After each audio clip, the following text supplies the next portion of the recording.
18 जनवरी अंतिम तारीख घोषित कर दी। 15 जनवरी तक गिनी चुनी आपत्तियां आईं, लेकिन 23 जनवरी को अचानक, जी हां 23 जनवरी यानी कल अचानक 12 लाख आपत्तियां फॉर्म 7 आपत्तियां दर्ज कराई गई, यानी फॉर्म 7 की आपत्तियां दर्ज कराई गई और वो जमा हो गई।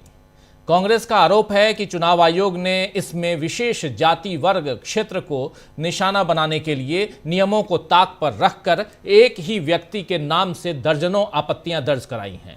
इस खबर पर राहुल गांधी ने आज ट्वीट किया है और राहुल गांधी ने क्या कुछ लिखा है जरा आपके सामने लाना चाहता हूं। राहुल गांधी लिख रहे हैं यहां पे कि जहां जहां एसआईआर वहां वहां वोट चोरी, जहां जहां एसआईआर वहां वहां वोट चोरी। गुजरात में एसआईआर के नाम पर जो कुछ किया जा रहा है वो किसी भी तरह की प्रशासनिक प्रक्रिया नहीं है, ये सुनियोजित, संगठित और रणनीतिक वोट चोरी है। सबसे चौंकाने वाली और खतरनाक बात यह है कि एक ही नाम से हजारों हजार आपत्तियां दर्ज की गईं।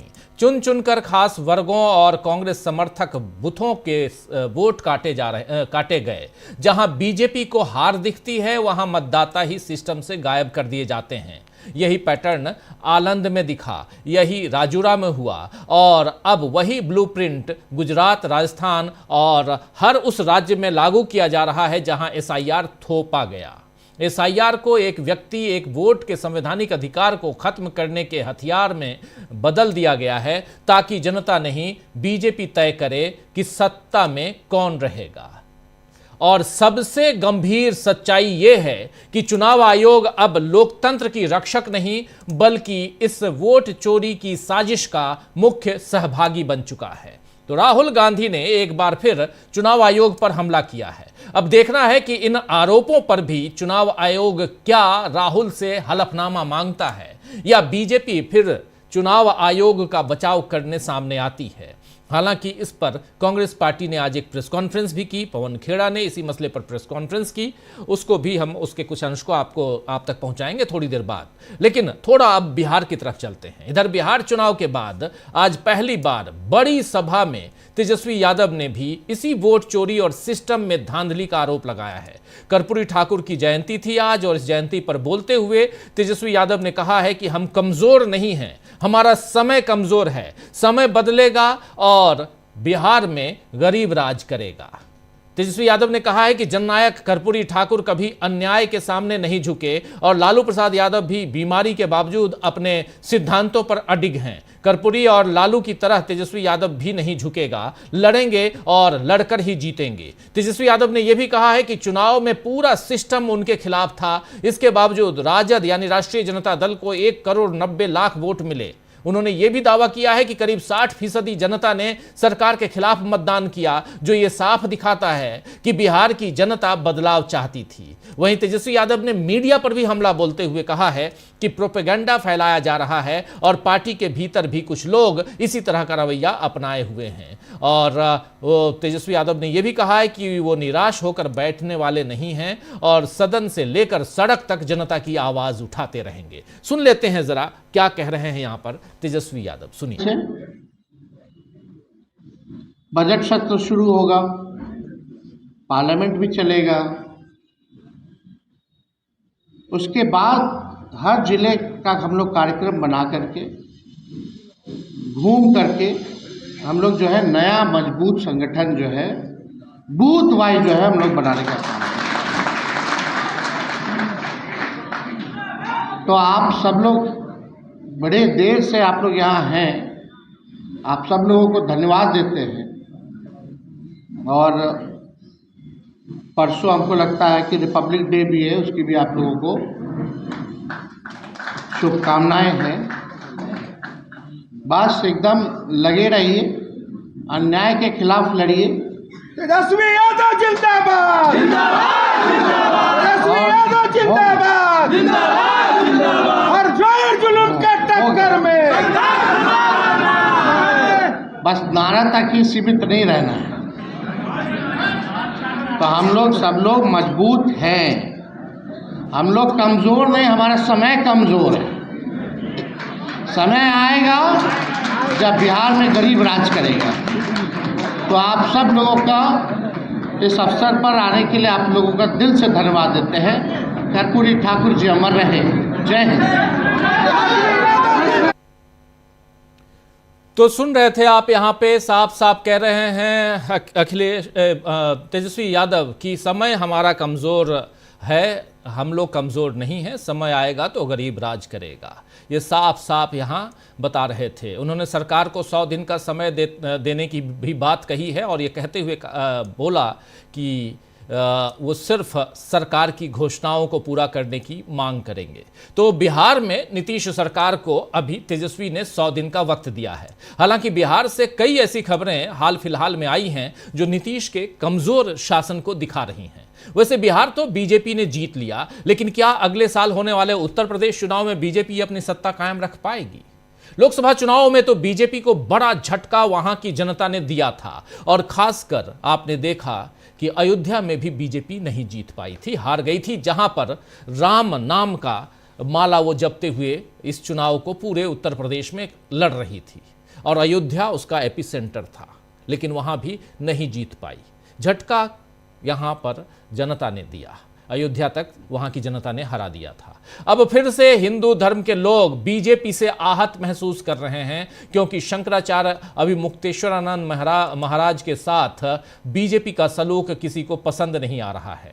बल्कि राजस्थान में तो लोग इससे इतना नाराज हैं कि 27 जनवरी को शंकराचार्य के समर्थन और उत्तर प्रदेश की योगी सरकार के खिलाफ प्रदर्शन का ऐलान हो गया है। 26 तारीख यानी गणतंत्र दिवस के ठीक अगले दिन 27 जनवरी को वहां पर एक बड़ा प्रदर्शन होने जा रहा है। गौ प्रतिष्ठा आंदोलन, गौ सेवा दिश समेत कई हिंदू संगठन पूरे राजस्थान में प्रदर्शन करने जा रहे हैं। हिंदू संगठन प्रदर्शन करने जा रहे हैं, आप समझ सकते हैं। राजस्थान के सभी जिलों और तहसील मुख्यालयों पर विरोध प्रदर्शन का ऐलान किया गया है और बताया जा रहा है कि इस विरोध प्रदर्शन के दौरान उत्तर प्रदेश के सीएम योगी आदित्यनाथ और प्रधानमंत्री नरेंद्र मोदी के पुतले भी जलाए जाएंगे। इस बीच योगी के काल नेमी वाले बयान ने भी गुस्सा और भड़का दिया है, जिसके बाद डिप्टी सीएम केशव प्रसाद मौर्य ने शंकराचार्य के पैर छूने वाला बयान देकर मामले को संभालने की कोशिश की थी और इसके बाद सवाल उठने लगे कि क्या योगी और मौर्य के बीच बीजेपी दो फाड़ हो रही है। हालांकि इसे बीजेपी और संघ परिवार की ट्रैक टू डिप्लोमेसी भी माना जा रहा है। केशव प्रसाद मौर्य हिंदू परिषद से जुड़े रहे हैं, तो क्या मौर्य के जरिए संतों के गुस्से को शांत करने और बीच का रास्ता निकालने की कोशिश आरएसएस कर रहा है? यह भी एक सवाल उठता है। और खासकर हिंदू परिषद की बात करें तो वैसे अखिलेश यादव ने आज कहा है कि मुझे खुशी है कि शंकराचार्य डटे हुए हैं, देश का एक एक सनातनी उनके साथ है। शंकराचार्य ने फर्जी सनातनियों की पोल खोल दी है। सुनेंगे, इनकी बाइट भी सुनेंगे थोड़ी देर में, लेकिन आपको बता दूं कि शंकराचार्य आज भी धरने पर बैठे हुए हैं और उनका यूं डटे रहना अब बीजेपी पर भारी पड़ रहा है, क्योंकि इस बीच जितने भी तथाकथित साधु संतों ने शंकराचार्य पर उंगली उठाई, अब लोग उन्हीं पर सवाल उठा रहे हैं कि वो किस हैसियत से शंकराचार्य को गलत ठहरा सकते हैं। यह मामला धर्म और राजनीति दोनों क्षेत्रों में बड़ी हलचल पैदा कर चुका है। आज तो बसपा सुप्रीमो मायावती ने भी इस पर कहा है कि धार्मिक कार्यों से राजनीति को दूर रखना चाहिए। वहीं कांग्रेस ने एक पोस्टर में मनुस्मृति का श्लोक उद्धृत करते हुए, ये पोस्टर देखिए, शरद शुक्ला ने प्रदेश अध्यक्ष भारतीय युवा कांग्रेस के, और यहां मनुस्मृति इसमें यहां साफ साफ लिखा, श्लोक उद्धृत करते हुए लिखा है कि गुरु या वेदाचार्य का अपमान करने वाले को घोर परिणाम भुगतने पड़ते हैं। ये जो गुरु या वेदाचार्य का अपमान करता है वो भयानक नरक में गिरता है। ये बात यहाँ मनुस्मृति, क्योंकि बार बार मनुस्मृति का जिक्र बीजेपी के लोग करते हैं, आरएसएस के लोग करते हैं, इसलिए शंकराचार्य का अपमान क्या 2027 में उत्तर प्रदेश में बीजेपी की हार का कारण बनेगा? ये अब नया सवाल उत्तर प्रदेश के लिए खड़ा हो गया है। और वैसे मोदी इस समय विधानसभा चुनावों के साथ साथ अगले लोकसभा चुनावों की तैयारी में लग गए हैं। जिस तरह से दक्षिण के राज्यों में बीजेपी को जमाने की कोशिश नरेंद्र मोदी कर रहे हैं, उससे यही समझ आ रहा है कि 2029 में मोदी अपने लिए पूर्ण बहुमत चाहते हैं और इसके लिए सारे जोड़ तोड़ किए जा रहे हैं। इसके लिए संविधान के साथ साथ राष्ट्रगीत और राष्ट्रगान को भी नहीं बख्शा जा रहा है। पिछले सत्र में यानी अभी जो विंटर सेशन लोकसभा और राज्यसभा का खत्म हुआ, संसद का विंटर शीतकालीन सत्र, उस सत्र में वंदे मातरम पर कैसा विवाद मोदी सरकार ने खड़ा किया, ये हमने देखा, आपने देखा। अब गणतंत्र दिवस से पहले, यानी परसों 26 जनवरी है, उससे पहले यह खबर आई है कि सरकार वंदे मातरम को राष्ट्रगान जन गण मन जैसा दर्जा देने की तैयारी कर रही है। और इसी सिलसिले में हाल ही में एक हाई लेवल मीटिंग की गई, जिसमें इस राष्ट्रीय गीत को गाने के नियमों और प्रोटोकॉल पर चर्चा की गई। दरअसल राष्ट्रगान जन गण मन को स्पष्ट संवैधानिक और वैधानिक संरक्षण प्राप्त है, लेकिन राष्ट्रीय गीत वंदे मातरम को ऐसा कोई संरक्षण नहीं है। संविधान के अनुच्छेद 51A, जी हां, 51A के तहत नागरिकों का यह मौलिक कर्तव्य है कि वो राष्ट्रगान का सम्मान करें। अब सरकार वंदे मातरम के लिए भी नियम बनाना चाहती है और हो सकता है कि संसद के इस अगले जो 28 तारीख से बजट सत्र शुरू हो रहा है, उसमें इस नियम को लाने की कोशिश की जाए। इंडियन एक्सप्रेस की एक रिपोर्ट आई है, उस रिपोर्ट के मुताबिक इस मीटिंग में यह तय करने की कोशिश की गई, जो हाई लेवल मीटिंग है उसमें यह तय करने की कोशिश की गई कि क्या वंदे मातरम के गायन के लिए भी जनगण मन की तरह कोई तय नियम, आचरण या कानूनी बाध्यता होनी चाहिए। यह सवाल यहां पर पैदा किया गया और इसको तय करने की कोशिश हुई। आपको बता दूं कि मोदी ने वंदे मातरम के अपमान का आरोप कांग्रेस पर लगाया है और इसमें रविंद्रनाथ टैगोर और सुभाष चंद्र बोस तक को नहीं बख्शा। कहा यह बात कही गई है कांग्रेस पर, लेकिन कैसे रविन्द्रनाथ ठाकुर, उनकी तरह आप दाढ़ी बढ़ा लेते हैं। सुभाष चंद्र बोस, पहले चुनाव में आपने क्या कुछ किया पश्चिम बंगाल में, वो सबने देश ने देखा है। वहीं केंद्र सरकार वंदे मातरम के उपलक्ष्य में साल भर, जो 100 साल हुआ, उसके उपलक्ष्य में साल भर चलने वाले उत्सव का, 100 साल नहीं बल्कि 150 साल उत्सव का आयोजन कर रही है। इस उत्सव का पहला चरण नवंबर में पूरा हो चुका है और दूसरा जो चरण है वो इसी महीने 3 अगस्त 2026 को, और चौथा, पहला चरण, दूसरा चरण इसी महीने, तीसरा चरण जो है वो अगस्त 2026 में और चौथा चरण नवंबर 2026 में होगा। वंदे मातरम की बात हो रही है और वंदे मातरम के जरिए ये पूरी की पूरी सियासत पश्चिम बंगाल पे टिकाने की कोशिश हो रही है। तो आइए दोस्तों, आज चर्चा करेंगे कि नरेंद्र मोदी सरकार एक तरफ संविधान को चोट पहुंचाती है, नागरिकों के वोट खत्म कर रही है, धर्म के नाम पर संतों का अपमान कर रही है, और दूसरी तरफ प्रतीकों की राजनीति कर देश पर कब्जा करना चाहती है। लेकिन क्या मजबूत विपक्ष के सामने बीजेपी का खेल सफल हो पाएगा? आज इसी पर चर्चा करेंगे। मजबूत विपक्ष इसलिए कह रहा हूं क्योंकि ये न ही 2014 वाली सरकार है, न ही ये 2019 वाली सरकार है। ये सरकार 2024 की है, जहां खुद नरेंद्र मोदी की पार्टी को 240 सीटें मिली हैं और नरेंद्र मोदी का पूरा कुनबा 294 सीटों पे, 292 या 294 सीटें मैक्सिमम उस पर टिका हुआ है। और ऐसे में विपक्ष ऑलरेडी 250 के करीब है। तो ये मुद्दा बहुत मजबूत, और यहां पर बहुत मजबूती के साथ राहुल गांधी लड़ते नजर आते हैं। एसआईआर की धांधली जो है उसको उजागर करने की कोशिश आज राहुल गांधी ने एक बार अपने ट्वीट में फिर से की है, और कैसे यहां एक वर्ग विशेष को वोटर लिस्ट से गायब करने की कोशिश हो रही है। जहां जहां खासकर जो मुस्लिम इलाका है उसमें मुसलमानों को कैसे बाहर करने की कोशिश हो रही है, अल्पसंख्यकों को कैसे बाहर करने की कोशिश हो रही है, यह सब कुछ सामने आ रहा है। और इन सब के बीच इसी एसआईआर पर सुप्रीम कोर्ट में सुप्रीम सुनवाई लगातार जारी है। बुधवार को फिर इस पर सुनवाई होगी, यही कमिंग बुधवार। लेकिन इससे पहले जितनी सुनवाइयां हुई हैं मैक्सिमम हमने आप तक उनकी दलीलों को पहुंचाया है साधारण हिंदी भाषा में। तो इसलिए यहां से ये जानना समझना जरूरी है कि इस देश में आखिर चल क्या रहा है, और उसका ऑपरेशन करना यानी उसका विश्लेषण करना भी जरूरी है। क्या फंस गई है भारतीय जनता पार्टी?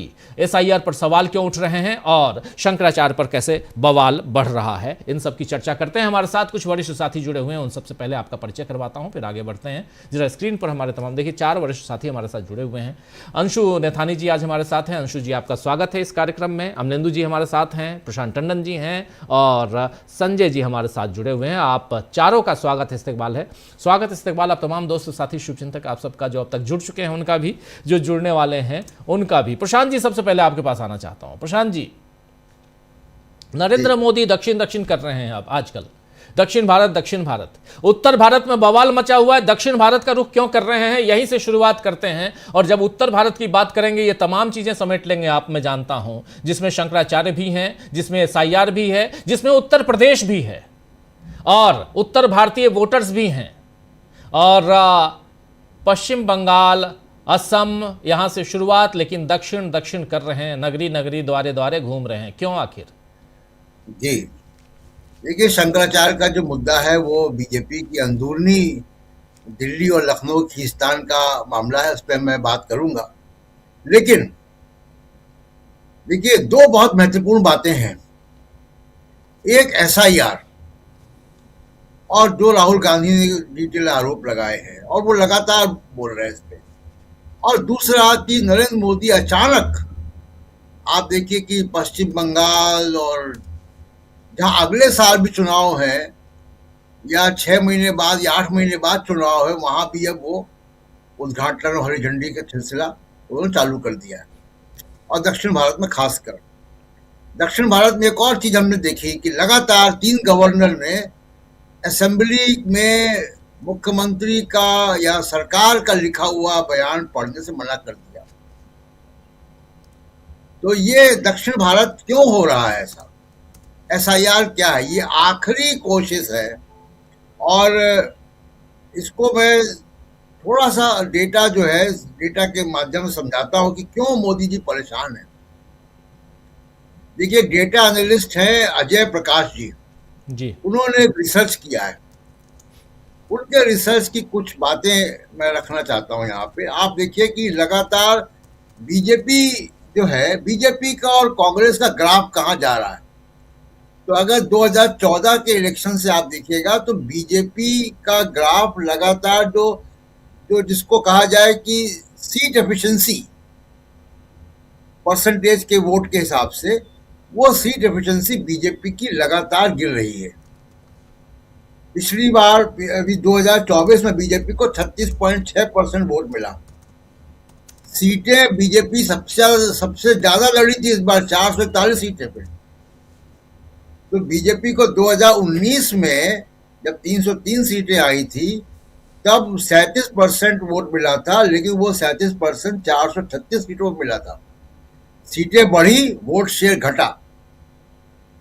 तो जो सीटों का जो गणित है उसमें बीजेपी लगातार गिर रही है। इसीलिए नरेंद्र मोदी लगातार साउथ इंडिया जा रहे हैं कि जो सीटों की जो उत्तर भारत में हिंदू मुसलमान की पॉलिटिक्स अब उसके शिखर पर जाके अब नीचे ढलान पर है जी।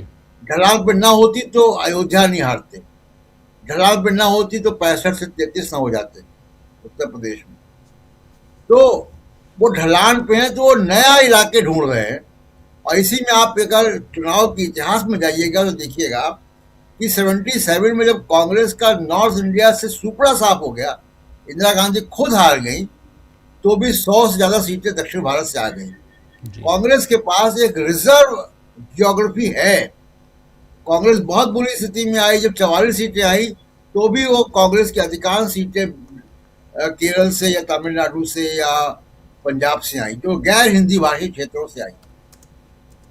तो ये मोदी जी की नई परेशानी, उनको मालूम है कि जो ग्राफ गिर रहा है, यानी जो मौजूदा, अगर आप सीट एफिशिएंसी का आंकड़ा देखिएगा तो 2014 में ये 9.1 था, 2019 में ये 8.1 है, और अब मौजूदा 2024 में ये 6.6 है, और कांग्रेस का लगभग 5% बढ़ गया है। तो कांग्रेस लगातार बढ़ रही है, बीजेपी लगातार घट रही है। तो ये जो ग्राफ मिल रहा है यहाँ पे, इससे बीजेपी परेशान है, मोदी जी परेशान है कि 2029 में शर्तिया तौर पे बीजेपी इस आंकड़े के हिसाब से नहीं पार पा जाएगी। दूसरा एक और फैक्टर है राजीव जी, दूसरा फैक्टर ये है कि अभी आपने इंडिया गठबंधन के आंकड़े बताए, लगभग 235 236 है, 240 के आसपास है, 240 के आसपास है जी। ठीक है, इसमें कांग्रेस का कंट्रीब्यूशन कितना? 101 तो 101। तो कांग्रेस 99 जीती थी, बाद में 2 बढ़ी हैं। तो कांग्रेस अगर 100 है तो इंडिया गठबंधन 240 है। दुगने से भी ज्यादा। एनडीए में ये नहीं है। एनडीए में बीजेपी को खींचना है पूरा। एनडीए में गठबंधन की पार्टियां जो है 40% वोट भी नहीं लाती हैं, 40% सीटें भी नहीं ला पाती हैं, और वो छोटा भी हुआ है। अकाली दल निकल गया, शिवसेना निकल गई, उद्धव ठाकरे की तमाम और पार्टियां निकल गई। तो ये मुश्किल बीजेपी मोदी जी के पास है। इसलिए मोदी जी लगातार वो कोशिश कर रहे हैं कि साउथ इंडिया में, उनको साउथ इंडिया में क्यों जा रहे हैं, उनको साउथ इंडिया में सरकारें नहीं बना। उनको मालूम है केरल में और तमिलनाडु में सरकार उनकी नहीं आ पाएगी, बंगाल में भी कितनी भी कोशिश कर रहे हैं, बेईमानी कर रहे हैं, फिर भी नहीं आ पाएगी, सरकार नहीं उनकी वहां पे। जहां सरकार होती वहीं कर पाते हैं। ये विधायक लाना चाहते हैं, या जहां पे नंबर 3 थे वहां पे नंबर 2 होना चाहते हैं, ताकि लोकसभा में उसकी जो पार्टी की जो परफॉर्मेंस है उसमें कुछ इजाफा हो सके। तो ये मोदी जी की चिंता ये है, उनको दिख रहा है कि 2024 में वो नहीं हो सकते। अगर वो उत्तर भारत के बाहर अपना एक्सपेंशन नहीं करते। हम लोग बहुत समय से ये बातें राजीव जी कर रहे हैं कि मोदी जी 11 साल सत्ता में रहने के बाद भी दक्षिण भारत में नहीं जा पाए, और एकमात्र राज्य था कर्नाटक, वहां भी हार गए। तो दक्षिण भारत से पूरा सुपड़ा इनका साफ है, और जिस तरीके की राजनीति कर रहे हैं उसमें संभावना भी कम है। तो मोदी जी को नई राजनीति को इन्वेंट करना है। राहुल गांधी वो नई राजनीति को इन्वेंट कर चुके हैं, वो सामाजिक न्याय की राजनीति में आ गए हैं। तो ये मुश्किल है मोदी जी की। इसलिए एसआईआर बहुत इंपॉर्टेंट है, और विपक्ष को इस पे बहुत जोरदार तरीके से आंदोलन करना चाहिए, क्योंकि ये बीजेपी को, मोदी जी को वो राहत देने के लिए काम हो रहा है जिसकी वो घबराहट है उनके अंदर कि चुनाव अब अपने दम पे, पार्टी के दम पे चुनाव नहीं जीत सकते। वो उनको अब इलेक्शन कमीशन के सहारे की जरूरत है। जी राजीव जी बिल्कुल बिल्कुल, आप सही कह रहे हैं। इलेक्शन कमीशन के सहारे की जब बात आती है तो एसआईआर और एसआईआर पर तमाम दल जो है, विपक्षी दल, खासकर विपक्षी नेता, वो लगातार हमलावर हैं और जानते हैं कि चोरी हो रही है। कई ऐसी चीजें हैं जो सामने आ रही हैं, जो प्रमाण हैं, प्रूफ हैं, वो सामने आ रही हैं, इसलिए यहां पर ये बातें कही जा रही हैं। अखिलेश यादव ने जब आज पीसी की प्रेस कॉन्फ्रेंस की तो इस मसले पे भी उन्होंने बहुत सारी बातें कही। आइए जरा सुन लेते हैं। एसआईआर, चुनाव आयोग, अखिलेश यादव कह क्या रहे हैं। एसआईआर लगातार, और एसआईआर से जुड़ी हुई खबरें लगातार हम लोगों को सुनने को मिल रही हैं।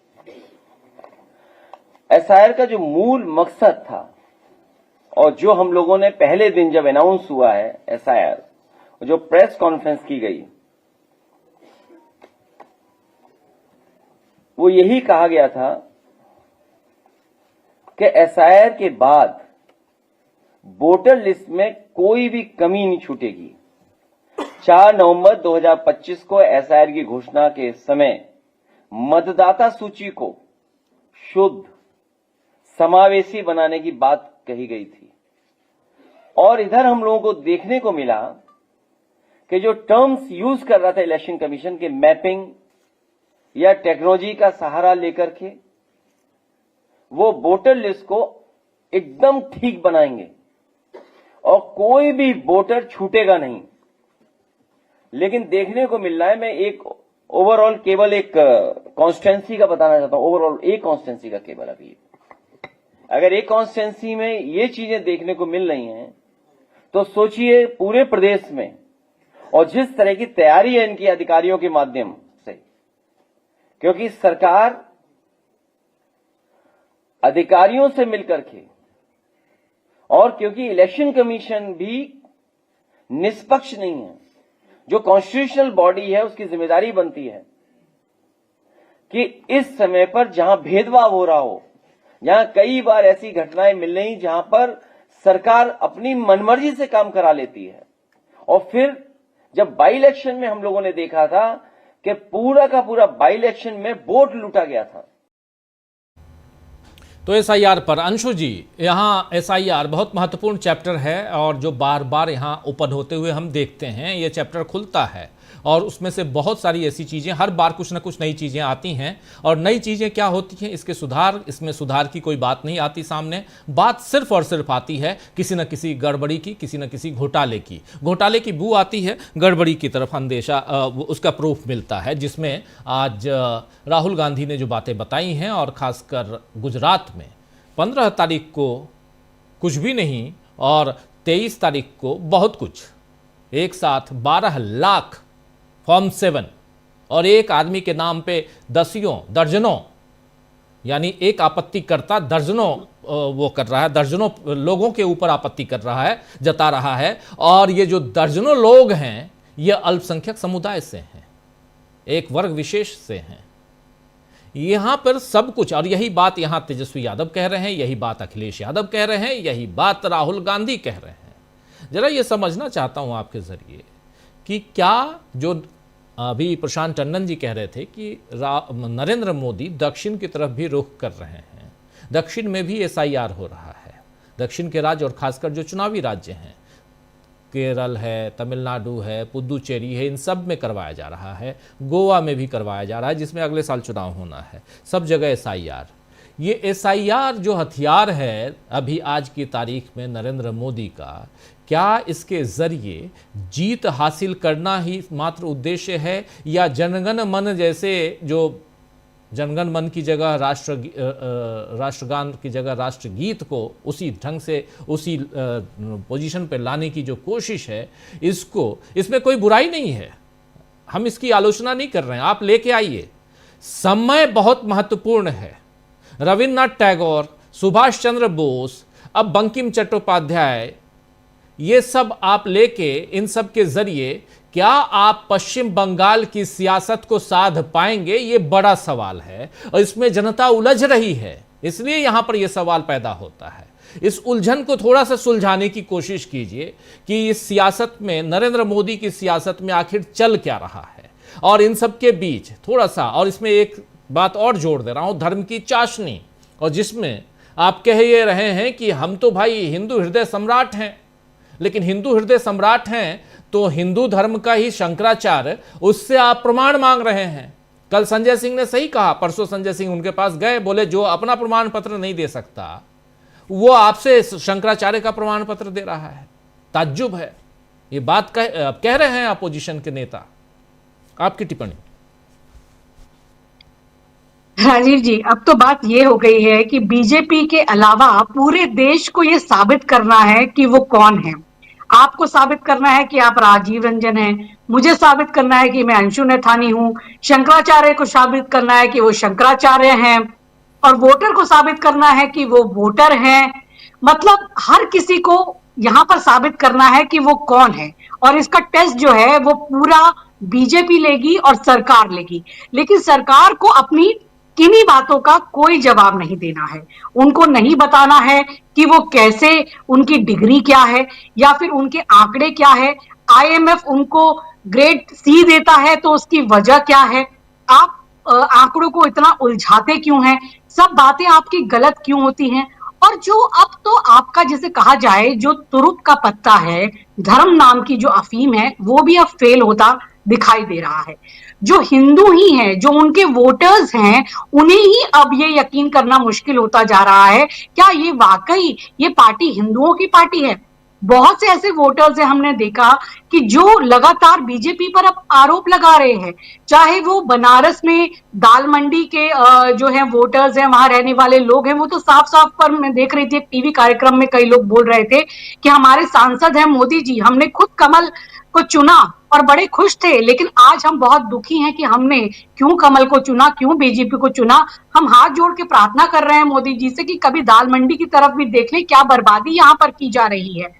तो जो हिंदू हृदय सम्राट ही लोग बनते थे, अब ये भी चीज इनकी खत्म होती जा रही है, क्योंकि लोग देख रहे हैं कि ये अपने साधु संतों के साथ क्या कर रहे हैं, हमारे शंकराचार्यों के साथ, साधु संतों के साथ क्या किया जा रहा है। उनकी चोटी पकड़ के घसीटा जा रहा है, उन्हें मारा पीटा जा रहा है, उन्हें अपमानित किया जा रहा है। तो जो धर्म है वो भी इनकी व्याख्या के अनुसार चलेगा, यानी हिंदू धर्म भी अब वही होगा जो बीजेपी कहती है। पहले तो केवल देशभक्ति का ही टैग था कि जो बीजेपी वाले हैं केवल वही देशभक्त, बाकी कोई बोलेगा तो वो देशद्रोही। अब हिंदू भी वही कहलाएगा जो बीजेपी की लाइन के हिसाब से चलेगा। अगर बीजेपी कहेगी ये शंकराचार्य दूध का धुला नहीं, ये शंकराचार्य बहुत खराब है, ये शंकराचार्य गलत कर रहे हैं, शंकराचार्य साबित करें कि वो है या नहीं, तो वो सब कुछ सही। और यही बीजेपी पहले इन्हीं शंकराचार्य के चरणों में गिरी हुई थी। इससे पहले ये शंकराचार्य जितनी बार भी माघ मेला स्नान में करने आए, ये उसी बग्गी में उसी तरीके से आए और तब इन्हें स्नान करने दिया गया। तो अब इस बार ऐसा क्या हो गया था कि इनको स्नान नहीं करने दिया गया? तो ये इनके धर्म के जो पैमाने हैं वो इन्हीं के हिसाब से चल रहे हैं और इनकी कलाई पूरी तरीके से खुल चुकी है। जो इनका कोर वोटर भी है, अब उनको समझ नहीं आ रहा कि आखिर ये राजनीति किसके लिए कर रहे हैं, क्यों कर रहे हैं। क्योंकि अगर हिंदू जो हैं वो अपने धर्म का पालन नहीं कर पा रहे या उनके जो साधु संत है उन्हें अपमानित होना पड़ रहा है, या जो हिंदू वोटर है उनके घरों पर बुलडोजर चलाए जा रहे हैं, उनकी बेटियां ही सुरक्षित नहीं है, इस तरह की चीजें हैं, तो हम आखिर इनको वोट क्यों कर रहे हैं? और राजीव जी बहुत जल्दी आप देखिएगा कि बीजेपी में एक सर फुटव्वल और जूतम पैजार का दौर शुरू होने वाला है। क्योंकि अब ये जो है बीजेपी भी अपने कहा जाए कि पूरी तरीके से एक वहां पर पहुंच चुकी है जहां इनका जितना राइज होना था या जहां तक पहुंचना था पहुंच गए। अब यहां से डाउनफॉल ही होना है, एक सैचुरेशन पॉइंट आ चुका है जो इनकी सत्ता पे है। अब एक खींचतान मचेगी जो हम देख रहे हैं, अलग अलग गुट चल रहे हैं किस तरह से। जो अमित शाह हैं वो जगह जगह जो अपने लोग हैं, चाहे वो पार्टी अध्यक्ष हो, चाहे हम उत्तर प्रदेश की बात करें या दूसरे स्थानों में बात करें, वो वहां पर अपने लोगों को फिट कर रहे हैं। और किस तरीके से हम देख रहे हैं कि इस पूरे विवाद में योगी जी की बिल्कुल अलग लाइन है और बाकी जो योगी जी के जो मंत्री हैं उनकी बिल्कुल अलग लाइन है। तो ये देखा जा रहा है कि किस तरह से अब एक नेतृत्व को लेकर बीजेपी में बहुत जल्दी बहुत बड़ा झगड़ा उभर कर सामने आने वाला है। वहां पर हम देखते हैं कि मुंबई में किस तरह फडणवीस जो है वो अपने आप को दावेदार के रूप में पेश कर रहे हैं। वो दावोस जाते हैं और दिखाते हैं कि हम 30 लाख का निवेश लाएंगे। हालांकि उनकी कलाई यहां भी खुल जाती है, वहां पर कोई विदेशी इन्वेस्टमेंट नहीं है। वो ज्यादातर जो महाराष्ट्र के ही इन्वेस्टर है उन्हीं से हाथ मिलाते हैं, फोटो खिंचाते हैं और दावा करते हैं कि 30 लाख करोड़ का, माफ कीजिए 30 लाख करोड़ का इन्वेस्टमेंट है वो महाराष्ट्र के लिए आएगा। और उससे पहले 2-3 साल पहले ही जो शिंदे थे उन्होंने कहा था कि 3 लाख करोड़ का इन्वेस्टमेंट लाएंगे। तो आप मानिए कि 2-2.5 साल में ऐसा क्या चमत्कार कर दिया कि 30 लाख करोड़ का इन्वेस्टमेंट मिल रहा है, और वो भी केवल महाराष्ट्र के ही ज्यादातर जो है इन्वेस्टर उनके जरिए। और आप उनके लिए इतना खर्च करके सरकारी पैसा लगा करके फोटो खिंचाने के लिए दावोस जाते हैं। वो तो आप महाराष्ट्र में भी एक चाय के कप में इन MOUs को साइन कर सकते थे। हालांकि ये केवल कागज में ही साइन होंगे, और अगर वास्तव में इतना बड़ा इन्वेस्टमेंट है तो 10 लाख करोड़ का जो महाराष्ट्र पर लोन है वो आप चुका सकते हैं। जो 100 महिलाओं को देना है जो नहीं दे पा रहे वो भी आप दे सकते हैं। लेकिन ये सब इनके कागजी आंकड़े होते हैं, दिखाने के होते हैं। और ये केवल अभी दिखाया जा रहा है कि फडणवीस कैसे सबसे जो ज्यादा, जैसे वाइब्रेंट गुजरात करके मोदी जी सत्ता में आए थे, ऐसे अब मैग्निफिसेंट महाराष्ट्र करके फडणवीस अपने आप को तैयार कर रहे हैं। जो योगी है यहाँ यूपी में वो यहाँ पर एक उत्तराधिकारी के तौर पे तैयार हो रहे हैं। जो अमित शाह है उनका एक खेमा अलग चल रहा है। तो राजीव जी बहुत जल्दी देखिएगा कि पूरा बखिया उधड़ने वाला है बीजेपी का। इनके कोर वोटर्स इनसे नाराज चल रहे हैं, हिंदू धर्म के अनुयायी इनसे नाराज चल रहे हैं, और जिस तरह के झूठे आंकड़े ये प्रस्तुत कर रहे हैं और अपने ही नेतृत्व को लेकर इनके बीच की जो अंदर खाने की लड़ाई है वो बहुत जल्दी अब सतह पर आने वाली है। तो सही कहा कि जो नॉर्थ इंडिया की बेल्ट है वहां तो इनका खेल खत्म ही है, वो इनको नजर आ रहा है। अब बेशक ये साउथ इंडिया का रुख करें, वहां पर जाके सोचे कि हम अपना कुछ ग्राफ बढ़ाएं या अपनी चीजों को वहां मजबूत करें, वहां फिर ये हिंदू धर्म की हम जो है थोड़ी चाशनी फैलाएं, थोड़ा सा अफीम चटाएं। लेकिन ये अब चीजें इतनी आसान नहीं है, क्योंकि एक जो अपना धर्म पे ये बीजेपी का लेबल लगा के जो बेचते हैं ये, उसकी कलाई अब खुल चुकी है। लोग ये जान चुके हैं कि ये धर्म को मात्र एक टूल की तरह इस्तेमाल करते हैं। धर्म के लिए इनकी कोई आस्था नहीं है, धर्म के लिए इनका कोई सम्मान नहीं है। जब चाहते हैं ये उन्हीं शंकराचार्य के पैरों में गिरते हैं और जब चाहते हैं ये उन्हीं को अपमानित करते हैं। यानी इनके पास सत्ता है तो उस सत्ता की हनक में ये कुछ भी कर सकते हैं और धर्म भी वही है जो ये कहेंगे। अभी क्यों ये नाराज हैं ज्यादा इन अवरेशमा, ये जो है शंकराचार्य जिनके खिलाफ इन्होंने कार्रवाई की है, क्योंकि ये खुलकर इनकी गलत बातों का विरोध करते हैं। जब अयोध्या में राम मंदिर बनने का समय था, उन्होंने इस समय को भी गलत बताया था, उनका विरोध किया था। और तो कई बार ये तो योगी को जो है औरंगजेब तक की उपाधि दे चुके हैं, कह चुके हैं और कह चुके हैं कि ये तो बिल्कुल हिंदू धर्म के खिलाफ सारे कार्य कर रहे हैं।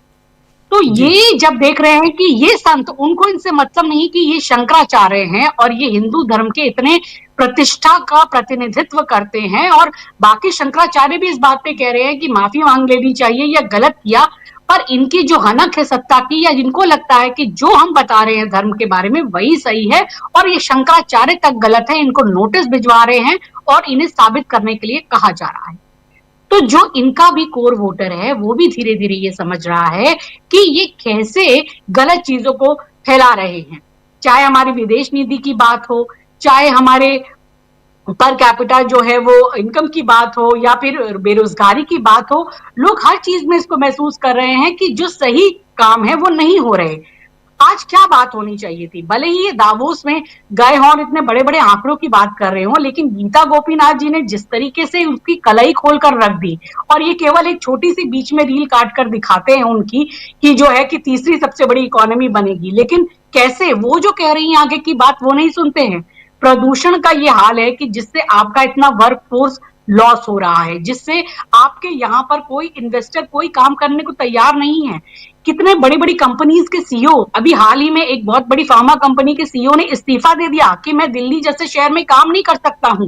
विदेशी खिलाड़ी यहाँ पर नहीं आते हैं, मना कर देते हैं कि दिल्ली में इतना प्रदूषण है, इतना यहाँ पर तो जो है कि आके मौत ही हो जाएगी, इतना गंभीर इमरजेंसी के हालात हैं, तो हम यहाँ नहीं आ सकते। और आप बात करते हैं कि आप शंघाई बनाएंगे, आप यहाँ पता नहीं क्या बना देंगे। आप अपने डेमोग्राफिक डिविडेंड का कोई फायदा नहीं उठा पाए।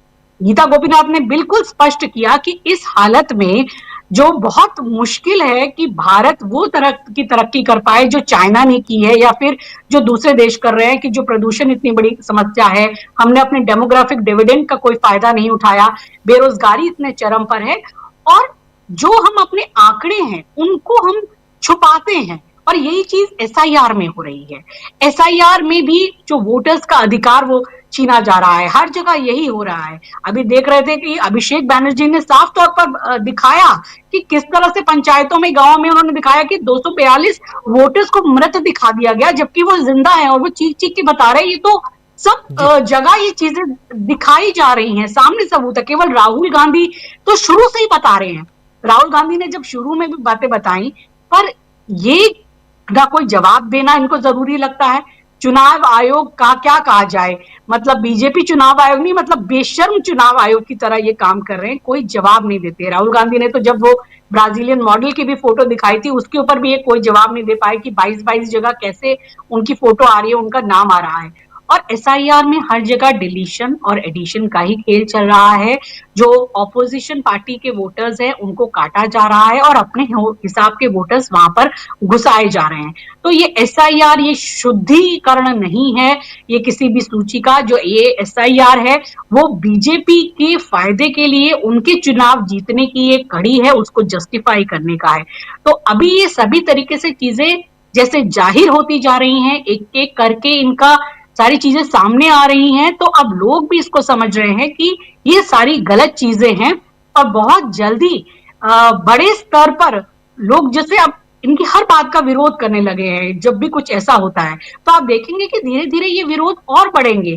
तो अब इनकी कलाई खुलती जा रही है, ये एक्सपोज होते जा रहे हैं। तो अब इनके लिए एक तो अपने पार्टी के अंदर की भीतरगात को संभालना मुश्किल होगा, और दूसरी तरफ ये जो इनके अपने कोर वोटर्स हैं उनको भी संभाल पाना अब बीजेपी के लिए बहुत मुश्किल होगा। मैं ये देख रही हूँ। जी जी, बिल्कुल बिल्कुल।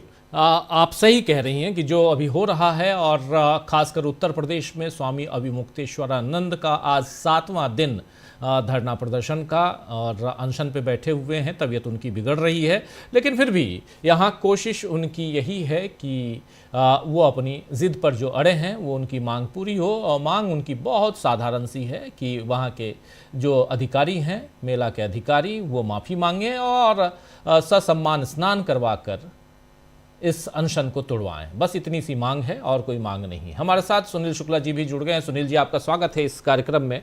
पहले लेकिन संजय जी आपके पास आता हूं। संजय जी, SIR की बात हम कर रहे थे और बात बहुत सारी कर रहे हैं हम, दक्षिण से उत्तर तक और पूरब से पश्चिम तक तमाम राज्यों की बात भी कर रहे हैं। देखिए, पूरब की बात करूं तो फिर बंगाल है, बंगाल में इलेक्शन, और बंगाल की आज जिक्र अभी कर रही थी, बंगाल का जिक्र अंशु जी कर रही थी। फिर अगर आप पश्चिम आइए तो गुजरात देखिए, गुजरात में क्या कुछ खेला हुआ है वो आप देख रहे हैं। दक्षिण में प्रधानमंत्री खेला करने की कोशिश कर रहे हैं, लगातार वो जा रहे हैं, और उनके साथ ही अमित शाह हर दूसरे दिन वहाँ पहुँच जाते हैं। उत्तर भारत में और खासकर उत्तर प्रदेश में जो हो रहा है, नाम ही उत्तर प्रदेश है, उत्तर प्रदेश में जो हो रहा है आप सब हम सब देख रहे हैं अच्छी तरह से।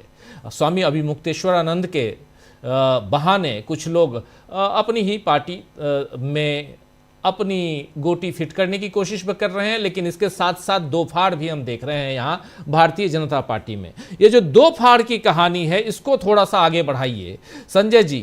ये केशव प्रसाद मौर्य वर्सेस योगी आदित्यनाथ। केशव बाबू ने ये कहा कि पैर पकड़ के माफ़ी मांग लेनी चाहिए उनका, और अभी जब सुनील शुक्ला जी के पास आऊँगा तो और भी वो बताएंगे कि क्या कुछ हो रहा है। लेकिन ओवरऑल आपको क्या लगता है कि इसके ज़रिए उत्तर प्रदेश की सियासत में भारतीय जनता पार्टी दो फाड़ क्लियर दिखाई दे रही है? क्योंकि चोर चोर मौसेरे भाई कहिए या सत्ता के लिए कुछ भी करेगा, दोनों में से कुछ ना कुछ तो इम्प्लीमेंट हो जाएगा, और जनता के फायदे का कुछ नहीं होना है, और बीजेपी का ओवरऑल कोई नुकसान नहीं होगा। मतलब अगर योगी जी हट भी जाएंगे तो उनकी लड़ाई जो है वो वैसी नहीं होगी, या योगी जी तब उतने पावरफुल नहीं रह जाएंगे कि वो दूसरे खेमे का कुछ बिगाड़ पाए। तो अगर इनको हटाना है वो हटा देंगे तो बीजेपी तो ओवरऑल मजबूत ही हो जाएगी यूपी में। अगर बीजेपी इस बार लोकसभा चुनाव में हारी थी तो कारण यह भी था कि योगी जी साथ नहीं दे रहे थे बीजेपी का। तो अगर बीजेपी योगी जी को हटाने में कामयाब रहती है, और मुझे लगता है कि यह सारा विवाद इसी कारण है कि योगी जी को हटाना है, तो विवाद खड़ा किया गया, बनाया गया, फैलाया गया, बढ़ाया गया, वो सब इसलिए कि योगी जी को निपटाना है। लेकिन अगर योगी जी निपट ही गए तो ओवरऑल तो बीजेपी को फायदा ही होना है। तो मैं उसको वैसे देखता हूं कि ये भी इनकी राजनीति का हिस्सा है कि इतने लोगों को इतना फायदा है कि अंततः योगी जी अलग हो जाएंगे। अगर उनको हटा दिया गया तो जो स्थितियां हैं उसमें योगी जी को लोग अलग थलग छोड़ करके बाकी सब लोग फिर इधर आ जाएंगे जी, और बीजेपी वैसे ही चलती रहेगी, बीजेपी का काम वैसे ही चलता रहेगा, क्योंकि बीजेपी के हित में है कि उनकी सत्ता बनी रहे। बीजेपी के हित में मतलब तमाम प्रचारकों और जो कार्यकर्ता वगैरह सब लोग हैं जिनको जो मलाई काट रहे हैं, और तमाम रास्ते हैं, तमाम तरीकों से सबको लाभ हो रहा है, वो सब हम लोग देख रहे हैं। तो मुझे नहीं लगता है, वो उनकी इंटरनल पॉलिटिक्स है, उसमें उनको योगी जी को निपटाना है, वो भी है, हो सकता है वो निपटा भी दे, लेकिन अंततः उससे हमारे देश को, जनता को या यूपी को कोई फायदा नहीं होगा और बीजेपी को कोई नुकसान नहीं होगा, ऐसा मुझे लगता है। मतलब निश्चित रूप से मैं गलत हो सकता हूं, लेकिन मुझे लगता है कि जिस दिन योगी जी कमजोर हुए उस दिन सब लोग छोड़ करके और योगी जी के दूसरी तरफ आ जाएंगे जो मजबूत होगा। अगर योगी जी मजबूत हुए तो वो भी मजबूत हो जाएंगे, तो वो प्राइम मिनिस्टर बन जाएंगे।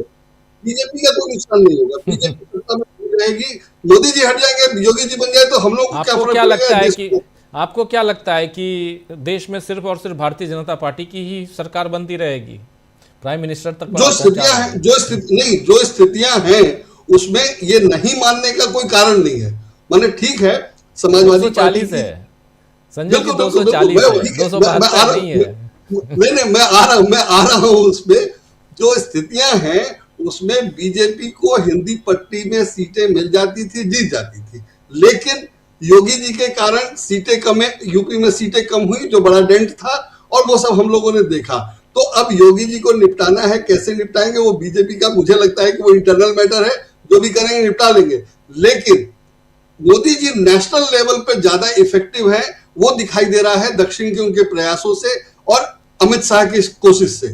कितने कामयाब होंगे वो अलग है, लेकिन वो इफेक्टिव है और वो काम कर रहे हैं। और योगी जी उस लेवल पे काम नहीं कर रहे। योगी जी हिंदी बेल्ट में इफेक्टिव है, और मैं नहीं कहता कि मोदी जी इफेक्टिव है साउथ में, लेकिन मोदी जी साउथ में कुछ करने की कोशिश करके बीजेपी में अपना नंबर बढ़वाने के लिए लगे हुए हैं, ताकि योगी जी को किनारे कर दिया जाए, उनकी चलती रहे। तो ये साउथ में जो कोशिश कर रहे हैं, मुझे लगता है कि साउथ की कोशिश मोदी जी की इसलिए है कि वो हिंदी पट्टी से आगे निकले।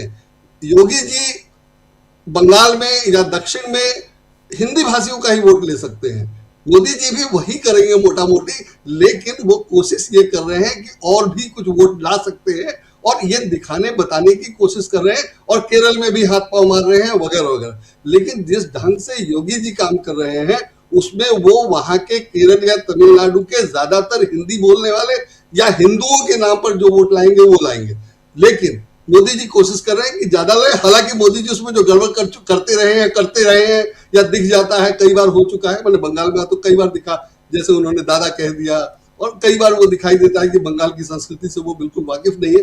वो सारी समस्याएं दक्षिण में भी आएंगी। लेकिन बीजेपी के अंदर मोदी बनाम योगी में मोदी अपने आप को भारी बनाने की कोशिश कर रहे हैं या भारी होते दिख रहे हैं, और योगी जी को निपटाने की कोशिश अगर होगी, और अगर वो निपट गए, मैं नहीं चाहता कि योगी जी निपट जाए। योगी जी मजबूत रहेंगे तो इंटरनल लड़ाई तेज होगी, तो दोनों का नुकसान होगा। लेकिन अगर मुझे लगता है कि योगी जी निपट गए, तो बाकी सब लोग योगी जी को छोड़ देंगे, और योगी जी अपने मठ में जाके फिर वापस सक्रिय हो जाएंगे, और योगी जी वहां खुश रहेंगे, मुझे लगता है। लेकिन बीजेपी के सब लोग अपने फायदे के लिए या बीजेपी के फायदे के लिए या तथाकथित हिंदुत्व की सेवा के लिए ये लोग फिर वही सब करेंगे जो कर रहे थे, करते रहेंगे। तो मुझे नहीं लगता है कि उससे कोई फर्क पड़ने वाला। और इसकी तैयारियां एसआईआर में दिखती हैं, और एसआईआर में जो तर्क दिए जा रहे हैं वो एक से एक दिलचस्प है। जैसे ये सब सुप्रीम कोर्ट में कहा गया है पिछले 2-4 दिन में, मैं उसमें से मैंने नोट किया है कि बिहार में शिकायत नहीं आई, इसलिए जो एसआईआर हुआ वो ठीक हुआ। एक तर्क है। दूसरा तर्क है कि तार्किक विसंगति, जो जिन लोगों को बंगाल में जिन लोगों को बुलाया गया था, लाखों लोग थे शायद, उनको जिनमें बुलाया गया था उसमें कई लाख लोग नहीं आए। तो जो लोग नहीं आए वो शायद असल में घुसपैठिए हैं, इसीलिए नहीं आए। जब आप 50 लाख लोगों को बोलेंगे कि आकर के बताइए अपने जन्म की तारीख, अपना पता ठिकाना साबित करिए, तो जाहिर है उसमें कुछ लोग नहीं आ पाएंगे। उसके तमाम कारण हो सकते हैं, और वो लोग अगर नहीं आए तो आप कहिए कि वो घुसपैठिया है इसलिए नहीं आए, इसका मतलब नहीं है। मैं सब कुछ रहते हुए मैं नहीं जा पा रहा हूं अपना कागज देने, और मुझे अपना एज ठीक करवाना है, मैं नहीं जा पा रहा हूं, और उसका मतलब ये लगाया जाए कि मैं घुसपैठिया हूं तो कुछ नहीं कहा जा सकता है। वैसे ही बंगाल में ये किया जा रहा है और ये दिखाई दे रहा है। और सबसे दिलचस्प था कि सुप्रीम कोर्ट में कहा गया कि ट्रंप के केस में कि जैसे ट्रंप कर रहे हैं वैसा तो भारत में नहीं होगा। ट्रंप ने जो उठा लिया पूरा अपहरण का बिहार वाला जंगल राज पूरे अंतरराष्ट्रीय स्तर पे दिखा दिया, तो वो कहा गया सुप्रीम कोर्ट में चुनाव आयोग की तरफ से कि भारत की तुलना अमेरिका से नहीं की जाए। भारत में ऐसा कहाँ हो सकता है? लेकिन भारत में वही हो रहा है जो ट्रंप अंतरराष्ट्रीय स्तर पे कर रहे हैं, वही भारत में राज्यों के स्तर पे हो रहा है, तो हो ही रहा है। लेकिन तर्क देने को सब तर्क दिए जा रहे हैं, और एक से एक कुतर्क है, उसमें कुछ भी नहीं होने वाला है। और दक्षिण भारत के प्रचार में या दक्षिण भारत की खबरें दिल्ली के अखबारों में जैसे छप रही हैं, उसके चक्कर में दिल्ली की खबरें नहीं आ रही हैं। जैसे प्रदूषण वाला मामला है, अभी अंशु जी ने बता दिया सब कुछ काफी, कि विदेश से फंड और ये वो खिलाड़ी है, खेलने को तैयार नहीं है। और क्रिकेट वाला मामला अलग है कि क्रिकेट बांग्लादेश के लोग खेलने के लिए तैयार नहीं। तो स्थितियां जितनी खराब हो सकती है, इससे ज्यादा खराब नहीं हो सकती थी, और किसी के नियंत्रण में नहीं है, ये भी दिखाई दे रहा है। लेकिन बीजेपी का जो विरोध होना चाहिए या बीजेपी का जो समर्थन है, वो भी आश्चर्यजनक है कि क्यों कोई समर्थन कर रहा है। या एसआईआर में सुप्रीम कोर्ट या इलेक्शन कमीशन के वकील ही ये क्यों ऐसी दलीलें दे देकर चुनाव आयोग की रक्षा कर रहे हैं, चुनाव आयोग का बचाव कर रहे हैं। मुझे लगता है कि चुनाव आयोग के वकील हैं तो देंगे ही चुनाव आयोग के। बिल्कुल, मैं वही कह रहा हूँ कि साफ साफ स्वीकार किया जाना चाहिए कि गड़बड़ है और एसआईआर नहीं होना चाहिए। मैंने देश हित में यही है, और जनता के पैसे से वेतन मिल रहा है और आप वहां कुतर्क कर रहे हैं, और बिल्कुल दिखाई दे रहा है। और अब सुप्रीम कोर्ट को अब समझ में आ रहा है, 7 महीने हो गए तब, कि जो चुनाव आयोग ने एसआईआर का उद्देश्य बताया था वही अस्पष्ट है। ये 7 महीने लग गए सबको समझ में आने। किसी भी मामले में, किसी भी केस में इतना समय सुप्रीम कोर्ट किसी को नहीं देगा, तब जाकर के ये यहाँ अब समझ में आ रहा है। तो जाहिर है कि आप समझना नहीं चाहते तो नहीं समझ में आएगा, वही स्थिति है। तो इस तरह से अगर सरकार का या चुनाव आयोग का बचाव किया जा रहा है जी संजय जी, वो आदेश में परिवर्तित हो, ऑर्डर आए, समझना बिल्कुल, बिल्कुल। टिप्पणी करना अलग बात है, ऑर्डर में वो बात को कहना अलग बात है। तो इसलिए जब ऑर्डर आ जाए तभी हम और आप खुश हों, वरना हमारी खुशी कुछ पल की होती है, उसके बाद ऑर्डर कुछ और आता है। और मैं वही कह रहा हूँ जी, ये हमने मैं वही कह रहा हूँ जी, जो दिखाई दे रहा है वो हो नहीं रहा है। और अगर वो हो भी जाएगा तो अगर एसआईआर को कैंसिल नहीं किया जाता है तो जितना हुआ अभी तक हो चुका है, जो ड्राफ्ट है, और उसमें थोड़ा बहुत करेक्शन हो जाएगा, तो भी वो तो काम हो चुका बीजेपी का। और एसआईआर को बाकायदा कैंसिल होना चाहिए और अगले चुनाव से पहले फिर से रिवाइज होना चाहिए। संजय जी माफी लेकिन चाहूंगा, वो होगा नहीं। परसों प्रशांत टंडन जी ही थे जो एक बहुत ही शानदार उदाहरण दे रहे थे। कह रहे थे एक इंसान चाकू लेके निकला है, प्रशांत जी आप ही कह रहे थे ना, ये उदाहरण आपने ही दिया था। एक इंसान चाकू लेके निकला है और वो किसी न किसी को मारेगा, हाँ? लेकिन आप उसको उसके हाथ से चाकू न छीन कर आप उसको ज्ञान बता रहे हैं, कानून बता रहे हैं कि बेटा इसका इस्तेमाल करोगे तो तुम्हारे ऊपर धारा ये लगेगी और इस कारण तुमको जेल भी जाना हो सकता है। जब तक आप बोलेंगे तब तक हो सकता है वो आपके ऊपर वार कर दे। तो पहले आपको उस चाकू को उसके हाथ से छीनना चाहिए, कब्जे में करना चाहिए। लेकिन आप वही जो उस्तूरा है, जो कहते हैं ना बंदर के हाथ में उस्तूरा, वो जो उस्तूरा है वो आपने थमा दिया, एसआईआर नाम का उस्तूरा। अब सामने वाले के साथ 7 महीने से कानून खेल रहे हैं, सेमिनार खेल रहे हैं, तो खेलते रहो। कब तक? इस बीच ये 13वां, एक राज्य पहले हो गया, वहां चुनाव हो गए, 12 राज्य और हो रहे हैं, 13 राज्य। तो ऐसे ही और यूटी मिलाकर कुल 36 राज्य हैं अपने देश में। तो देख लीजिए क्या होता है आगे यूनियन टेरिटरी के साथ।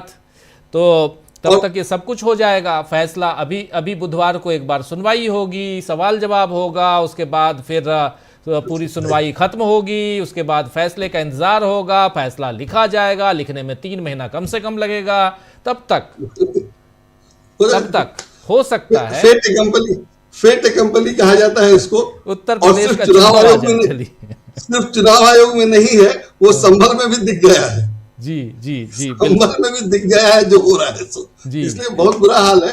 और वो ठीक अगर लोग करने की कोशिश करें एकदम जोर शोर से, तब भी जितना समय लगेगा वो अनुमान नहीं लगाया जा सकता है। अभी तो कोई कोशिश ही शुरू नहीं है, तो देखा जाए। लेकिन बहुत हालत खराब, गंभीर बात आप बता भी रहे हैं। सुनील शुक्ला जी आपके पास आता हूं, फिर अमलेंदु जी थोड़ा सा वेट करने की अनुमति और चाहता हूं कि थोड़ा सा इंतजार कीजिए।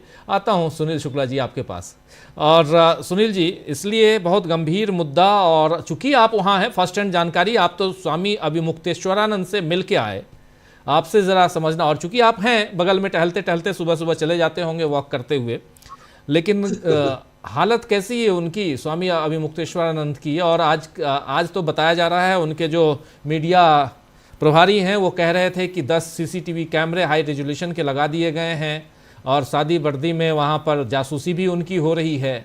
और ये जासूसी, सीसीटीवी कैमरे और ये सारी चीज़ें वहाँ की पॉलिटिक्स को कंट्रोल करने के लिए की जा रही हैं, ये भी बताया जा रहा है। ये पॉलिटिक्स क्या चल रहा है, ये राजनीति क्या चल रही है वहाँ पे, ये बताइए। स्वामी अभिमुक्तेश्वरानंद शंकराचार्य, स्वामी अभिमुक्तेश्वरानंद सरस्वती महाराज के बारे में बताइए। धन्यवाद राजीव जी। आज फिर मेरी मुलाकात हुई थी शंकराचार्य जी से। सेहत उनकी ठीक है, और वो प्रतिदिन मैंने बुखार के बावजूद प्रतिदिन मेले में उनका जो गो हत्या के विरोध में जो उनका आंदोलन है, उसके लिए वो शिविर में जाते हैं, संपर्क करते हैं, और सुबह से निकल जाते हैं और दोपहर 2 बजे तक के आसपास वो लौटते हैं। अपने शिविर में प्रवेश नहीं करते, उनकी जो अपनी गाड़ी है उसी में बैठे रहते हैं। फिर आप बाहर आ करके जो उनका वो लगा हुआ है, जो उनकी पालकी रखी है, उसी पे आके बैठ जाते हैं। तो हाँ, आज मैंने भी महसूस किया कि वहाँ पे सीसीटीवी कैमरे लग गए। मैंने पूछा उनके लोगों से कि आखिर सीसीटीवी कैमरे की जरूरत क्या पड़ गई आपको? महाराज जी तो बाहर बैठे हुए हैं, अंदर तो कुछ है नहीं। तो कहे कि वहाँ पे कुछ इस तरह की गतिविधियां हैं, कुछ उनको भी लगा कि ऐसे लोग हैं जो संदिग्ध किस्म के लोग हैं, वहाँ घूमते रहते हैं, तो पता नहीं कौन किस उद्देश्य से घूम रहा है। पिछले दिनों पिछले दिनों ही एक प्रेस कॉन्फ्रेंस वहाँ वो लोग कर रहे थे, तो कुछ लोग आपस में ही गाली गलौज करने लगे। तो कहे कि इन चीज़ों को में शामिल लोगों की पहचान के लिए उन्होंने सीसीटीवी कैमरा लगाया हुआ है। आज मैंने उनसे पूछा कि अगर ये कोई सुलह समझौते की बात नहीं होती है और ये स्थिति ऐसे ही बनी रहेगी, तो आपका रुख क्या होगा? तो उन्होंने कहा कि मेरा जो ये देखिए, ये सीसीटीवी मेरा कैमरे, निर्णय है।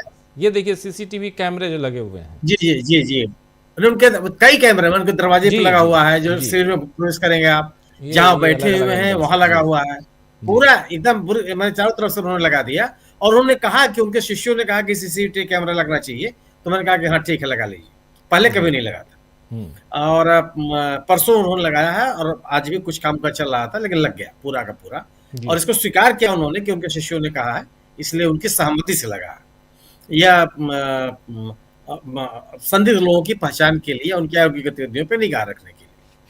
तो उनका ये कहना है कि अगर कोई मैंने बात नहीं बनती, कोई क्षमा याचना नहीं करता, शंकराचार्य की मर्यादा को पुनर्स्थापित करने के लिए या जो दुर्व्यवहार हुआ उसके प्रत्याघात करने के लिए अगर कोई आगे नहीं आता, तो भी कोई नहीं, मेला समाप्त हो जाएगा, मेला दोबारा लगेगा और वो अपनी बात लगातार कहते रहेंगे।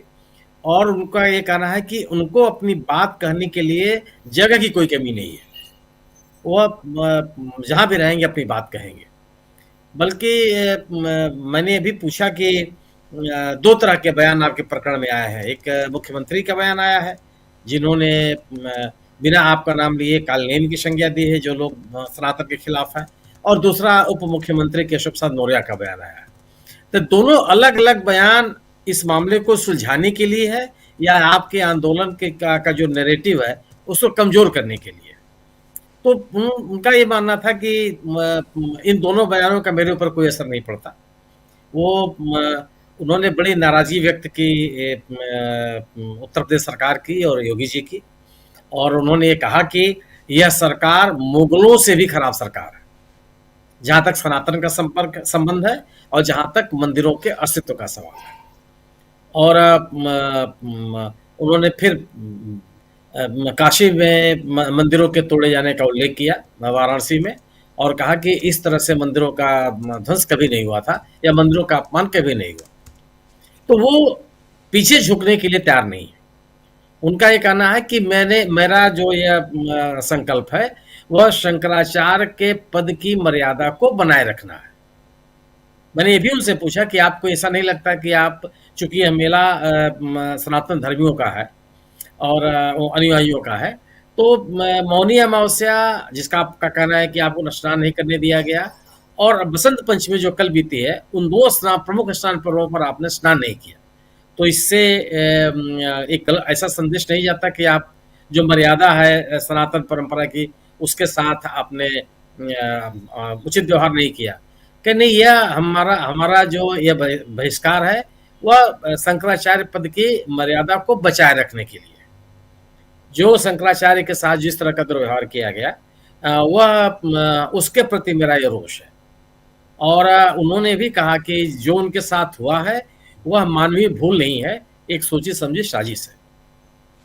और साजिश इसलिए है कि वह जो भारतीय जनता पार्टी की सरकार है, भारतीय जनता पार्टी की गतिविधियां हैं, उसको लेकर के वह मुखर हैं, और गो हत्या बंद करने को लेकर के जो उनका आंदोलन चल रहा है उसको लेकर के भी उसको भारतीय जनता पार्टी स्वीकार नहीं कर पा रही है। उन्होंने आरोप लगाया कि भारतीय जनता पार्टी देश की पहली ऐसी सरकार है जिसने गौ हत्या करने की छूट दी। और उन्होंने जम्मू कश्मीर का उल्लेख भी किया कि वहाँ उस राज्य में भी इसकी अनुमति दी गई। और ये भी कहा कि उत्तर प्रदेश उस राज्य में शामिल है जहां से सर्वाधिक बीफ का एक्सपोर्ट किया जाता है। तो कई विषयों पर वह आक्रामक है। उनकी बातचीत से कहीं ये नहीं लगता कि किसी तरह से वो अपने कदम पीछे खींचने के लिए तैयार है। मेला समाप्त हो जाने, मेला आप व्यवहारिक तौर पर अगर आप कहेंगे तो 1 फरवरी को समाप्त हो जाएगा, औपचारिक रूप से समाप्त होगा महाशिवरात्रि के दिन हो, लेकिन व्यवहारिक तौर पर क्योंकि जो कल्पवासी आते हैं 1 महीने के लिए वह माघी पूर्णिमा के स्नान के बाद वापस जाने लगते हैं। जो तमाम धार्मिक शिविर होते हैं वो भी वापस जाने लगते हैं क्योंकि कल्पवासियों की संख्या या तीर्थयात्रियों की संख्या कम होने लगती है।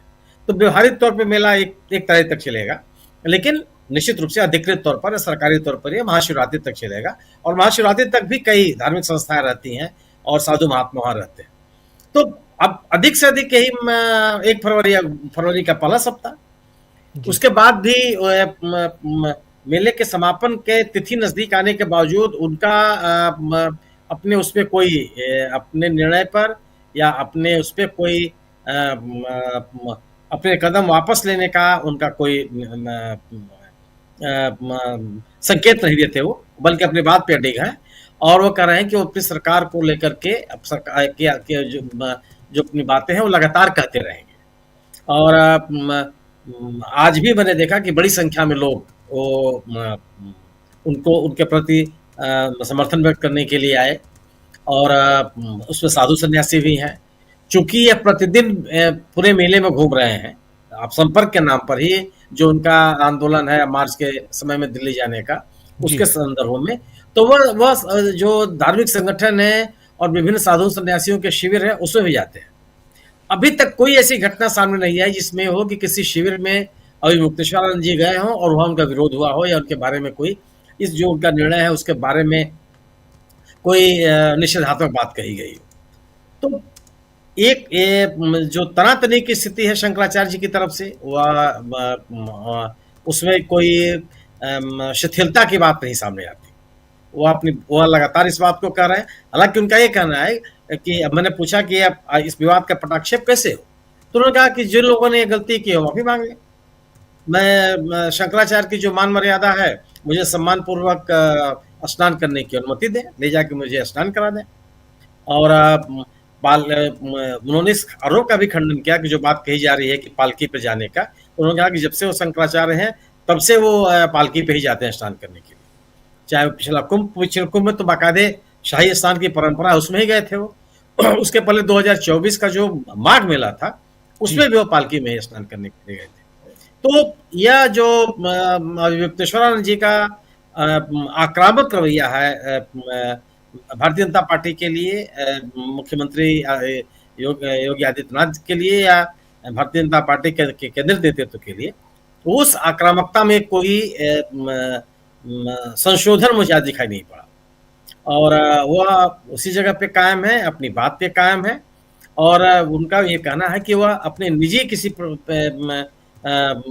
सम्मान के लिए इस निर्णय पे नहीं है, बल्कि उनकी पूरी कोशिश यह है कि शंकराचार्य के पद की जो मर्यादा है, जो एक समृद्ध परंपरा है, उस परंपरा के साथ कोई खिलवाड़ न करे। किसी को इसकी इजाजत नहीं मिलनी चाहिए। भारतीय जनता पार्टी या इस सरकार के सामने एकमात्र विकल्प यही है जो मुझे समझ में आता है कि उनको शंकराचार्य से क्षमा याचना करनी पड़ेगी अगर वो इस विवाद को खत्म करना चाहते हैं। और अगर ये विवाद चलता रहा तो मुझे लगता है कि भारतीय जनता पार्टी के पक्ष में नहीं होगा। जो एक बड़ा वर्ग है जिसके मन में, और यह अब बाकायदे इसकी अभिव्यक्ति हो रही है, दिखाई पड़ रहा है। और आप इसका अंदाजा इससे भी कर सकते हैं कि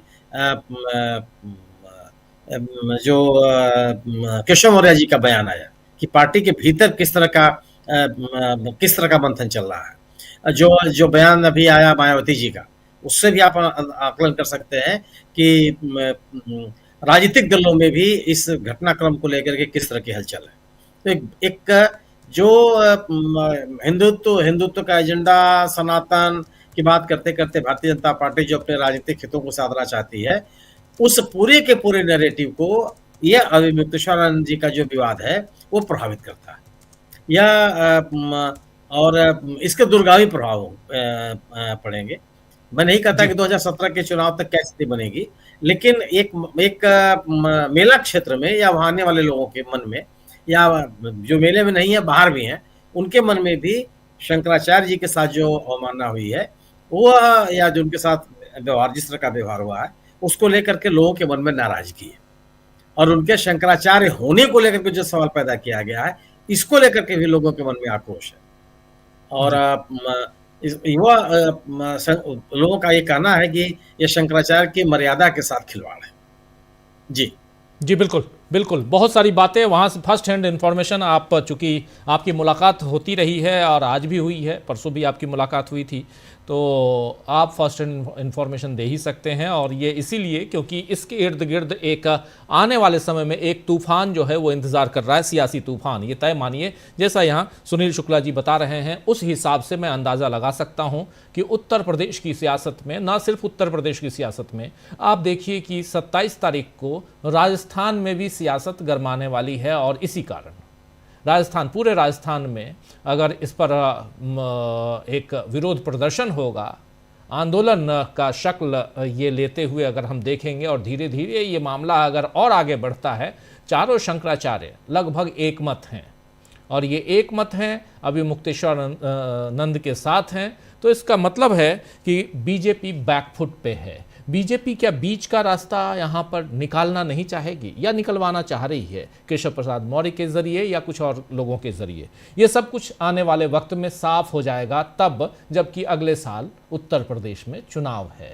और नरेंद्र मोदी अगर दक्षिण भारत का रुख कर रहे हैं, तो उनको भी पता है कि उत्तर भारत में उनकी अब दाल नहीं गल रही है जितनी गल रही थी पहले 2014-2019 में। 2024 में उन्होंने देख लिया, और इसी उत्तर प्रदेश में कैसे उनको मुंह की खानी पड़ी, आधे से भी कम सीटें लाकर।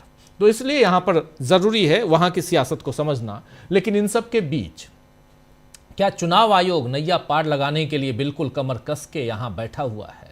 ज़रा ये इस सवाल का जवाब ढूंढते हैं। अमलेंदु उपाध्याय जी। देखिए राजीव जी, चुनाव आयोग तो बिल्कुल बंधुआ मजदूर की तरह बीजेपी के काम कर रहा है, ये तो साफ तौर पर दिखाई पड़ रहा है। और विपक्ष का यही आरोप भी है कि वो चुनाव आयोग भी अब एक पार्टी है और उसी तरीके से काम कर रहा है। जैसा कि अखिलेश यादव ने कहा कि, और राहुल गांधी ने भी लिखा कि भाई जहाँ जहाँ बीजेपी की लुटिया डूब रही है वहाँ वहाँ SIR कराया जा रहा है। तो अब ये सवाल तो ये भी उठ सकता है कि भाई आप 12 राज्यों में ही क्यों करा रहे हैं, और एक 13वें में आप करा चुके, भाई 13 में ही क्यों, बाकी देश में फिर बाकी क्यों नहीं हो रहा? सवाल तो ये भी उठ सकता है। सवाल ये भी उठ सकता है कि भाई असम में आप क्यों नहीं करा रहे हैं SIR, इसको भी लेकर सवाल उठ सकते हैं। बहुत से सवालों के जवाब चुनाव आयोग की तरफ से राजीव जो सुप्रीम कोर्ट में दिए गए हैं, वो चुनाव आयोग की मंशा को एकदम स्पष्ट कर देते हैं कि वो दादागिरी पे अड़ा हुआ है। ना संविधान की मानेगा, ना अदालत की मानेगा, ना राजनीतिक दलों की मानेगा, किसी की नहीं मानेगा। चूंकि नया चुनाव आयोग है और उसको इम्यूनिटी मिल चुकी है सारे विपक्ष को संसद से बाहर करके, तो इसलिए अब जो चाहेगा वो करेगा। तो इसलिए अब ये बताना चाह रहा है कि अब जो है हम हिंदुस्तान के मालिक हम हैं, और ना अब सुप्रीम कोर्ट का कोई मतलब है, ना राजनीतिक दलों का कोई मतलब है, ना संसद का कोई मतलब है। चूंकि जो दलीलें आई हैं चुनाव आयोग की तरफ से राजीव जी, वो सीधे सीधे यही है। यानी आप कह रहे हैं कि आप ये दलील दी जा रही है कि हमारा जो SIR का ऑर्डर है वो लेजिस्लेटिव नेचर का है। ये साफ कहा उनके वकील ने कि हमारा जो SIR का ऑर्डर है वो लेजिस्लेटिव नेचर का है। तो भाई लेजिस्लेटिव नेचर आपको किसने चुना है? मोदी जी ने वोट दिया था आपको क्या अमित शाह जी ने वोट दिया था आपको चुन के आप आ गए हैं? तो 2 ही लोगों के वोट है आपके पास, तो किसी का वोट भी नहीं है। तो 2 लोगों के वोट से आप पूरे देश का भविष्य तय कर देंगे? क्या आप लेजिस्लेटिव नेचर के हो गए? कि अमित शाह जी ने और मोदी जी ने आपको चुनते समय आपको वोट दे दिया कि आप जो है वो मुख्य चुनाव आयुक्त बन सकते हैं और चुनाव आयुक्त बन सकते हैं, तो आपने बता दिया आप लेजिस्लेटिव नेचर के हो गए। संसद की शक्तियां आपने पार कर ली, अब संसद का कोई महत्व नहीं है, संसद भंग कर दी जाए, आपको जरूरत नहीं संसद की। तो यही चुनाव आयोग कहना चाहता है। फिर ट्रंप का जिस तरीके से हवाला दिया गया कि साहब यहाँ आप क्या बात कर रहे हैं, वहां तो ड्यू प्रोसेस नहीं था, तो क्या कहना चाहते हैं कि आप भी यहाँ से उठा के ले आएंगे, ममता बनर्जी को उठा के ले आएंगे? यही कहना चाहते हैं चुनाव आयोग साहब? तो राजीव जी लगता है ये कहना यही चाहते होंगे। तो जो आरोप लग रहे हैं आज अखिलेश यादव की जो प्रेस कॉन्फ्रेंस है राजीव जी, उसमें भी इन बातों को लेकर कहा गया है कि जो बीजेपी से जुड़े हुए अधिकारी हैं उनको लगाया जा रहा है, छाँट के अधिकारी लगाए जा रहे हैं। चुनाव आयोग निष्पक्ष नहीं है, खुद एक पार्टी बना हुआ है, ये अखिलेश यादव ने आरोप लगाया, राहुल गांधी तो खैर लगातार लगा ही रहे हैं, तेजस्वी यादव ने भी आज इसी तरीके के आरोप लगाए हैं कि लोक जो है वो हारा और तंत्र जीता है। तो ये आरोप राजीव जी चुनाव आयोग के ऊपर बहुत ज्यादा गंभीर हैं, और सबसे बड़ी बात यह है कि चुनाव आयोग के समर्थन में केवल और केवल भारतीय जनता पार्टी है, दूसरा कोई दिखाई नहीं पड़ता। तो आखिर भारतीय जनता पार्टी को चुनाव आयोग का इतना बचाव करने की आवश्यकता क्यों होती है? अरे भाई, जब कानून बनाकर आपने इम्यूनिटी दे दी तो फांसी तो होनी जाएगी ज्ञानेश कुमार जी को, तो आप काहे इतना बचाव करते हैं भाई बीजेपी के लोग? ज्ञानेश कुमार जी खुद आकर शपथ पत्र देते हैं, हलफनामा देने या फिर माफी मांगने राष्ट्र, बीजेपी का हलफनामा देने और राष्ट्र से माफी मांगने आ जाती है। ज्ञानेश कुमार जी का काम है, ज्ञानेश कुमार जी करें, हलफनामा दे या फिर राष्ट्र से माफी मांगे, ज्ञानेश कुमार जी को करने दो। तो लेकिन जो है ये ज्ञानेश कुमार जी ना हलफनामा दे रहे हैं ना राष्ट्र से माफी मांग रहे हैं, और हलफनामा देने माफी मांगने जो है वो मालूम पड़ता कभी पात्रा जी आ जाते हैं और कभी रविशंकर प्रसाद जी आ जाते हैं, यानी बीजेपी आ जाती है बाबा हलफनामा देने और राष्ट्र से माफी मांगने। तो भाई जो चुनाव का काम है वो उसको करने दो, हलफनामा देना और माफी मांगना ज्ञानेश कुमार जी का काम है, वो करें, आप काहे कर रहे हैं? तो ये राजीव जी देखने में आ रहा है। तो इसलिए ये कहा जा रहा है कि ये भारतीय जनता पार्टी की मदद के लिए किया जा रहा है। अब जिस तरीके से पश्चिम बंगाल में ही अभी राजीव जी एक खबर आई, हम लोगों ने कल उसका जिक्र भी किया था अपने ब्रेकिंग दिन में हम लोग करते हैं उसमें, कि वहाँ जो माइक्रो ऑब्जर्वर्स और SRO लगाए गए हैं चुनाव आयोग की तरफ से, और वो सब दिल्ली से भेजे गए हैं। अब BLO को वो बताएंगे और ERO, AERO, DRO को बताएंगे कि आपको कौन से नाम जोड़ने और कौन से नाम काटने। अब अगर उस माइक्रो ऑब्जर्वर का वो नहीं मानते हैं AERO और ARO और DRO, तो फिर वो सीधे चुनाव आयोग को रिपोर्ट करेंगे कि ये नहीं माना जा रहा, चुनाव आयोग सीधे फिर उनके नाम काट देगा। तो यही आरोप लग रहे हैं कि भाई चुनाव आयोग ये नाम काटना जोड़ना जो ये है, ये अधिकार राजीव जी AERO और ARO का है, DRO का है, वो नोटिस इशू कर सकता है। तो वो नहीं मानेंगे अगर उनके माइक्रो ऑब्जर्वर की बात, तो सीधा चुनाव आयोग नाम उठाकर काट देगा, ये बात भी आ रही है। तो यही सब सारे आरोप लग रहे हैं कि ये चुनाव आयोग जो है ये भारतीय जनता पार्टी के लिए काम कर रहा है, और यही साफ कहा है कि अब चुनाव आयोग तय करेगा, जैसे राहुल गांधी का आपने चूक दिखाया भी, कि अब ये चुनाव आयोग तय करेगा कि सरकार मतलब बीजेपी के लिए मतदाता कौन